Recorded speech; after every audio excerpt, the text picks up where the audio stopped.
Assalamu alaikum wa rahmatullahi wa barakatuh. So still on the challenge of Allah subhanahu wa ta'ala, if we remember very well, the first is bring a book that is like the Quran. Secondly, bring 10 chapters that is like the Quran. Then thirdly, bring just a chapter, and this is the list of the challenge. Okay, so after the last post I made debunking a Christian apologist, this guy called Ocon, if I'm not mistaken, said that but the genes produce something that is like the Quran. They brought a chapter that is like the Quran, and then he said, I have sent you this video before to debunk this man that genes didn't produce the like of the Quran. Out of curiosity, I would have just ignored this guy because he is really a nuisance to my channel. But then out of curiosity, I said, okay, let's see the video, and this is what the man has to say. Let's watch. تحدي الله بيتحدى البشر لو أتوا بمثل القرآن سواء بشر أو جن. إزاي؟ أهو سورة الإسراء 88. قل لئن اجتمعت الإنس والجن على أن يأتوا بمثل هذا القرآن لا يأتون بمثله ولو كان بعضهم لبعض ظهيرا. مش ممكن لا إنس ولا جن اطلاقا ياتوا بمثل القران. ايه امال سوره الجن تطلع ايه يا جماعه؟ ازاي يا جماعه؟ Subhanallah. You see, it's really funny how these guys think. Okay, let's give it to him. The jinn were able to bring a chapter, but then let's go back to the challenge itself and look at it critically.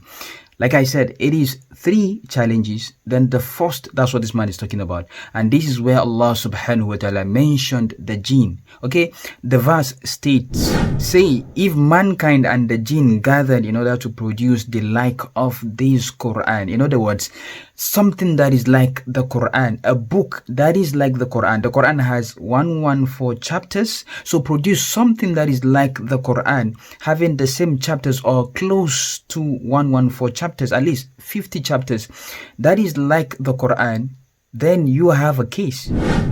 This man is talking about a chapter, just one chapter, okay, that the jinn, like I said, let's give it to him, that the jinn produced.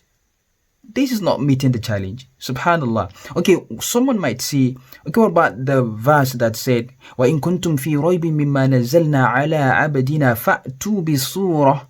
Bring just one chapter.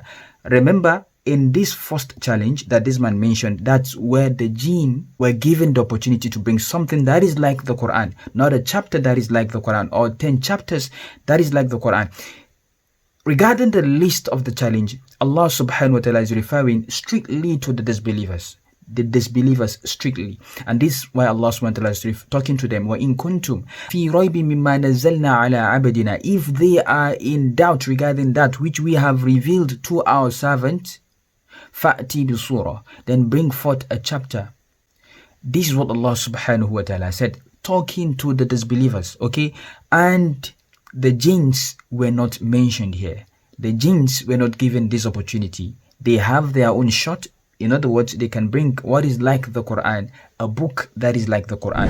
When you look at Surah Al-Jinn itself, because this man later claimed that all you see is وَقَالَتِ الْجِنُّ وَقَالَتِ الْجِنُّ. This is not what you see. ازاي ده يكون؟ ما هو الجن جاب اهو وجابوا صورة كاملة 28 آية وكلها أقوال الجن. Subhanallah, you can hear, he said the statements in Surah Al-Jinn. I give you this assignment. Go open Surah Al-Jinn. Look at the translation, okay? You would see that what this man is saying is, plain lie. I wonder how someone, elderly man like this, would sit before his congregation and, lie to them. Lie to them about the Quran. Is it to sell your religion? These are Christians already. Or you're scared that these people may believe in Islam. So you would have to cook up stories, lies, just to prevent that. It's obvious that this man is scared. And Islam is the fastest growing religion. We have people in their multitudes entering Islam, in their thousands entering Islam. And this is all they can come up with. Subhanallah. To make this clear, the jinn didn't meet the requirement of Allah subhanahu wa ta'ala. When Allah talked about 10 chapters, Allah said besides Allah. So bring it forth. Let the jinns bring the chapter, by themselves without Allah subhanahu wa ta'ala informing us what they say regarding the Quran. Okay, let them bring and present it to us. Okay, this is us meeting the challenge of Allah subhanahu wa ta'ala, and let's see for ourselves. Okay, and let's go by this logic. Should we say the same with Surah Al-Maryam, that Maryam was the mother of Jesus, was able to bring a chapter that made it to the Quran, or a chapter that is like the Quran? And Surah Al-Imran, Imran was able to bring, the father of Maryam was able to bring a chapter that is like the Quran, subhanallah. Or Surah Yusuf, Yusuf alayhi salam was able to bring a chapter that is like the Quran. Or Surah Naml, the ant, were able to bring a chapter that is like the Quran. Subhanallah. How do we think? How do we even come to this? Subhanallah. Sometimes it just gets to show you how Christians think. So you see, this argument doesn't even make sense. And you get to understand the reasons why scholars didn't even give this guy any attention. Okay? Because it's all for the fame. Listen to what he said. حطوها شعار كده، تنزل كده في الفيسبوك على مسؤوليتي، نزلوها في الفيسبوك. Like I said, it's all for the fame, and this is the reason why the scholars wouldn't even want to give this man attention. This man is totally unknown. If not for that guy that pointed me to this video, I wouldn't have even known this man. I don't even know him before this. Okay, so this is you trying to get fame, and you would want people to talk about you. Perhaps you want to expand your congregation so people might, look towards your side. This is what it is, okay? Because it doesn't even make sense for you to say Surah Al-Jinn was bought by the jinn. Did the jinn give you Surah Al-Jinn?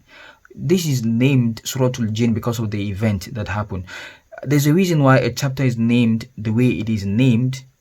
It is to throw emphasis on an event that took place in that chapter, okay? For example, Surah Al-Maryam, the mother of Jesus, her miraculous, birth of Jesus, without, any male intervention and all that. It is to shed more light on what is within the Quran. Surah Al-Baqarah, for example, the surah of cow, okay, it is to shed light on the fact that during the time of Nabiuna Moses alayhi salam, there's this man that was killed, and in order to know the killer of this man, Allah subhanahu wa ta'ala, they came to Musa and asking Musa to go to Allah, and so a solution can be provided and they would know the killer of this man. And Allah asked them to make a little sacrifice, to kill a cow. Okay, and this is why it is named Surah Al-Baqarah. And when you look at Surah Al-Naml, the surah of ants, okay, it is named because of, what happened, what transpired during the time of Nabiuna Sulaiman, when he was coming with his army. So this ant came and said to other ants that, go back to your houses. Sulaiman is coming with his soldiers. They might trample on you without even them realizing. So when Sulaiman had this, he was, shocked. And he thanked Allah subhanahu wa ta'ala for giving him these abilities to hear what animals are saying. So this is to throw emphasis on what happened in the chapter, not okay because it is named Surah Al-Jinn, then means the jinn presented a chapter to someone. Subhanallah, who thinks this way? So with this I say, Assalamu alaikum wa rahmatullahi wa barakatuh. Catch you in the next one.